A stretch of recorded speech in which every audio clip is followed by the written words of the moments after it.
ஆல்டோஸ் every one feel good I'm good என்ன கேட்டீங்கன்னா அன்றைக்கு நம்ம நாட்டில் நடக்கிற மழை வெள்ளப்பெருக்கு நிலச்சரிவு போன்ற விஷயங்கள் சம்மந்தமாக ஒரு சின்ன குறிப்பொண்டு எடுத்தேங்க.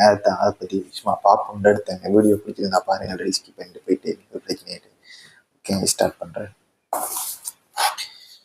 28/11/25 வெள்ளிக்கிழமை என்னென்னு பார்த்தீங்கன்னா, இலங்கையின் தற்போது கனமழை வெள்ளம் புயல் நிலச்சரிவு சம்பந்தமான செய்திகள் கிட்டத்தட்ட 25 மாவட்டங்களில் சுமார் 17க்கு மேற்பட்ட மாவட்டங்களில் இந்த நிலச்சரிவு மற்றும் வெள்ளப்பெருக்கு, அடுத்தது கனமழை புயல் இதால சரியான பாதிப்பா இலங்கை உள்ளாயிருக்கு.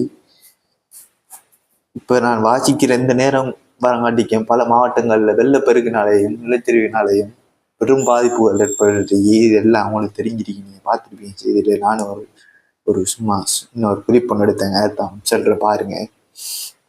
இலங்கையின் கனமழை நிலவரம். சைக்ளோன் டிட்டாவா பெயரில் புதிய புயல் உருவாகி இலங்கையில் கிழக்கு மற்றும் மத்திய மலைப்பகுதியில் இருந்து கடுமையான மழையும் வெள்ளமும் ஏற்பட்டுள்ளது. இதனால் தற்போது 56 தொடக்கம் 75க்கும் மேற்பட்டோர் உயிரிழந்துள்ளனர், பலர் காணாமலும் போயுள்ளனர். படுக்குமண் சரிந்து விபத்தும் இடம்பெற்று பெறுகின்றது. வெள்ளம் மற்றும் நிலச்சரிவு காரணமாக வீடு சேதம், ரயில் மற்றும் சாலை போக்குவரத்து தடை, மக்கள் தயாரற்ற நிலையில் தப்பித்தல் நடவடிக்கைகள் மேற்கொள்ளப்பட்டுள்ளன. வடமேற்கு பருவமழை தொடரை காரணமாக நவம்பர் 26 தொடக்கம் 29 கனமழை மற்றும் வெள்ளம் அபாயம் என எச்சரிக்கை விடுக்கப்பட்டுள்ளது. சில இடங்களில் மழை மத்திய நினைவேந்தல் நிகழ்வுகள் மற்றும் பொது உடைமை நடவடிக்கை கடுமையாக நடந்துள்ளது.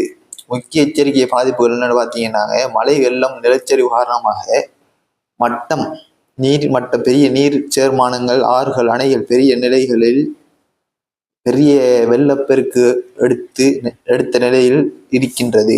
போக்குவரத்து, ரயில் சேவை, பள்ளிகள், மத்திய மாவட்ட அலுவலகங்கள் சில இடங்கள் தற்காலிகமாக நிறுத்தப்பட்டுள்ளன. வேற வழி இல்லைங்க, எவ்வளோ பிரச்சனை நடந்துட்டு இருக்க, இதெல்லாம் நடத்தவே இல்லை. முதல்ல அவ்வளோ பெரிய பிரச்சனை நடந்துட்டு இருக்கு நம்ம நாட்டில் இப்போதைக்கு. இலங்கையர்களுக்குரிய சிறுகண்டு தமிழர்களுக்கும் சமூகத்திற்கும் பாரிய விளைவுகள் ஏற்பட்டுள்ளன. மழை காரணமாக வீட்டுக்குள் புகுந்த நீர், நிலச்சரிவு குறிப்பாக மலைப்பகுதி, மத்திய கிழக்கு பகுதிகளில் மக்கள் வீடு, நிலம், கிராமப்புற ஏற்பாடுகளில் பெரும் சேதம் சந்திக்க நேரிட்டுள்ளது. பார்த்தீங்கன்னா, கண்டி பிரதேசம், மலைநாடு, கம்பல்